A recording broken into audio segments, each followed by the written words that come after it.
آئینی ترامیم کے حوالے سے میں یہ سمجھتا ہوں کہ اور ہماری پارٹی یہ سمجھتی ہے کہ پورے پاکستان کے سامنے یہ بات روز روشن کی طرح آیا ہے کہ یہ جو آئینی ترامیم والا معاملہ ہے یہ صرف اور صرف پرسن اسپیسیفک ہے. یہ عمران خان صاحب کا ملٹری ٹرائل کرنے کے لیے, پاکستان تحریک انصاف کو بین کرنے کے لیے یہ سارے کا سارا معاملہ کیا جا رہا ہے.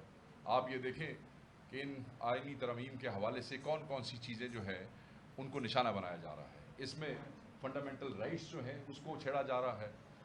اس میں پولیٹیکل پارٹیز اور جیسے آپ دیکھتے ہیں کہ 63A جو ہے اس کو آرٹیکل 8 کو 199 کو ان ساری چیزوں کو یہ نشانہ بنانا چاہتے ہیں. اداروں کو نشانہ بنانا چاہتے ہیں, جوڈیشری کو نشانہ بنانا چاہتے ہیں. ہم ملٹری ٹرائل کے حوالے سے ہم پہلے بات کر چکے ہیں کہ اس کا مین مقصد ہی یہی ہے کہ خان صاحب کا اور پاکستان تحریک انصاف کے لوگوں کا ٹرائل کیا جائے. میں یہ سمجھتا ہوں کہ ایسی پارلیمنٹ, ایسی حکومت جس کے پاس لیجٹمیسی نہیں ہے, جس نے رپورٹڈلی پورے پاکستان میں صرف 16 سیٹیں جیتی, ایک مائنورٹی حکومت جو یہاں پہ جعلی فارم 47 کے بنیاد پہ بیٹھے ہیں, ان کے پاس کوئی لیجٹمیسی نہیں ہے کہ وہ کسی بھی قسم کی آئینی ترمیم کر سکیں, کسی بھی حوالے سے وہ اس قسم کی لیجسلیشن کر سکیں. اور یہ کسی طریقے سے ایکسیپٹیبل نہیں ہوگا. وہ لوگ جو جعلی ووٹوں کی بنیاد پہ آتے ہیں, کٹ پتلیاں ہوتے ہیں, وہ عوام کی بالادستی کے تحفظ نہیں کر سکتے ہیں, وہ آئین کا تحفظ نہیں کر سکتے ہیں. ان لوگوں کو پارلیمان میں بٹھایا اور لایا ہی ایک خاص مقصد کے لیے گیا ہے, اور وہ مقصد آپ کے سامنے رہا ہے جس پہ ہماری پارٹی وقتاً فوقتاً کھل کے بات کرتی رہی.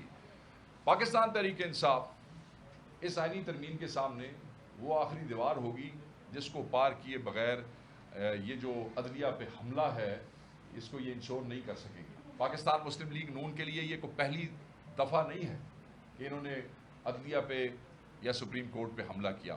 یہ پہلے بھی کر چکے ہیں, اور اس دفعہ یہ پارلیمنٹ کے پیچھے چھپ کے پہلے باہر سے حملہ کیا, اس دفعہ یہ اندر سے حملہ کر رہے ہیں. آپ یہ دیکھیں کہ اس آئینی ترمیم کو انشور کرنے کے لیے انہوں نے پوری دنیا کی پارلیمنٹس کی تاریخ میں بدترین مثال قائم کی کہ پارلیمنٹیرینز کو پارلیمنٹ کے اندر سے نقاب پوشوں نے گرفتار کیا. گرفتار لفظ شاید غلط ہے, ابڈکٹ کیا, اغوا کیا. ہمارے ایم این ایز اٹھائے گئے, ان کو ہراساں کیا گیا, ان کی خواتین کو اٹھایا گیا, ان کے بچوں کو اٹھایا گیا, ان کے کاروبار جو ہیں وہ بند کرنے کی کوشش کی. ابھی کل پارلیمنٹ لاجز کے اندر ایک ایم این اے جو صاحب ہیں ان کی فیملی کو ہراساں کیا جا رہا تھا, اور اپوزیشن لیڈر اور ہم ایم این ایز اور چند وکلا جا کے ان کو وہاں سے کل جو ہے ایسے ہی کہنا چاہیے کہ ہم ریسکیو کر کے لے کے آئے ہیں. آپ کیا سمجھتے ہیں کہ آپ پاکستان کی سپریم کورٹ کو, پاکستان کی پارلیمنٹ کو جو آپ نے کیا, میں یہ سمجھتا ہوں کہ سپریم کورٹ کو سیشن کورٹ نہیں بنایا جا سکتا ہے. اگر آپ ترامیم کے اندر ججوں کو ایک صوبے سے دوسرے صوبے پہ بھیجنا چاہتے ہیں تو پاکستانی سمجھتے ہیں کہ آپ ان 6 ججوں کو سزا دینا چاہتے ہیں کہ جنہوں نے خط لکھا تھا. پاکستانی سمجھتے ہیں کہ میاں والی کے جج نے خط لکھا تھا, سرگودا کے جج نے خط لکھا تھا, یہ آپ ان کو سزا دینا چاہتے ہیں. تو عوام کو آپ دھوکہ نہیں دے سکتے ہیں. ہم یہ بھی سمجھتے ہیں کہ یہ جو ڈرامہ رچایا جا رہا ہے اور اس کے لیے جو پاپڑ بیلے جا رہے ہیں یہ فروٹفل نہیں ہوں گے, لوگ اس کو الاؤ نہیں کریں گے. ہم جو کھڑے ہیں ہم صرف یہ پی ٹی آئی کے لیے نہیں ہے, آئین کے تحفظ کے لیے کھڑے ہیں.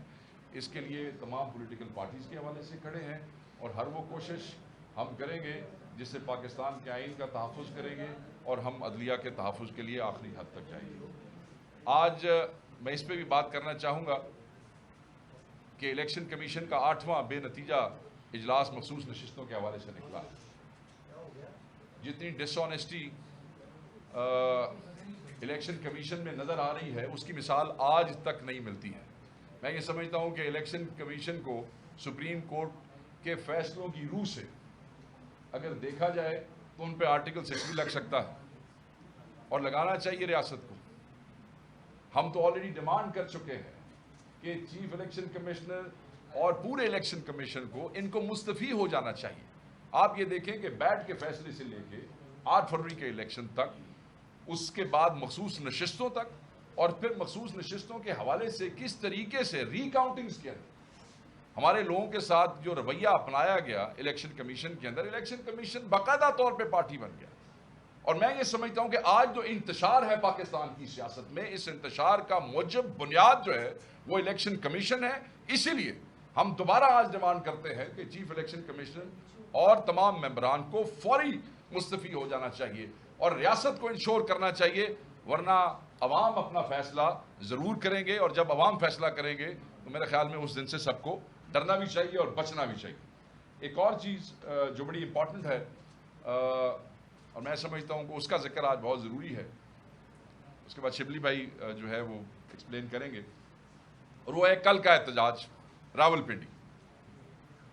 ہم جلسہ کرنا چاہتے تھے، مگر یہ ہمیشہ کی طرح چاہتے ہیں کہ ہمیں شہروں کے اندر جلسہ نہ کرنے دیا جائے، اور ہمیشہ اٹھا کے ہمیں ایسی جگہ پہ پھینکا جاتا ہے این او سیز دے کے، اور لوگوں کے سامنے ایک فیس سیونگ کی جاتی ہے کہ ہم نے ان کو این او سی دیا. این او سی دیتے ہیں، ساتھ راستے بند کرتے ہیں، ساتھ کنٹینر لگاتے ہیں، ساتھ ہر ضلع کے اندر ڈیٹینشن آرڈرز جو ہے وہ ایشو کرتے ہیں، ہمارے بندے گرفتار کیے جاتے ہیں، ہمارے راستے روکے جاتے ہیں، بندوں کو مارا جاتا ہے، اور پھر ان کے ساتھ وہ جو سیکورٹی برانچ ہے ایک رات پہلے جو ہے وہ ہر ضلع میں ہر جگہ پہ وہی بےہودگی اور بے شرمی جو ہے وہ کرتے ہیں جو ان کا شیوا رہا ہے. ٹائم جو ہے وہ ہمیں ایسا دیں گے کہ 2 بجے دنیا کا کیڑا جلسہ 2 بجے شروع ہو کے 5 بجے 6 بجے ختم ہو جاتا ہے، مگر یہ پش کرتے ہیں اور پھر پولیس انٹرفیئر کرتی رہتی ہے. میں یہ سمجھتا ہوں کہ سنجانی میں ہمارے ساتھ کیا ہوا، ہمارے ساتھ لاہور میں کیا ہوا، اور سنجانی میں تو آپ یہ دیکھیں کہ ہمارے قائد نے انتشار سے بچنے کے لیے، کسی بھی قسم کی بدامنی سے بچنے کے لیے، پاکستان کے نام پہ انہوں نے یہ ریلیکسیشن گورنمنٹ کو دی کہ ہم اپنی ڈیٹس جو ہے وہ چینج کرتے ہیں. مگر اس کے باوجود جب ڈیٹ چینج کی تو جو رویہ تھا مجھے آپ کو بتانے کی ضرورت نہیں ہے. سو اب ہم لیاقت باغ راولپنڈی کل احتجاج کر رہے ہیں. بہتر یہی ہوتا کہ یہ لیاقت باغ کا این او سی ایشو کر دیتے، نہیں کیا، کوئی ضرورت نہیں ہے.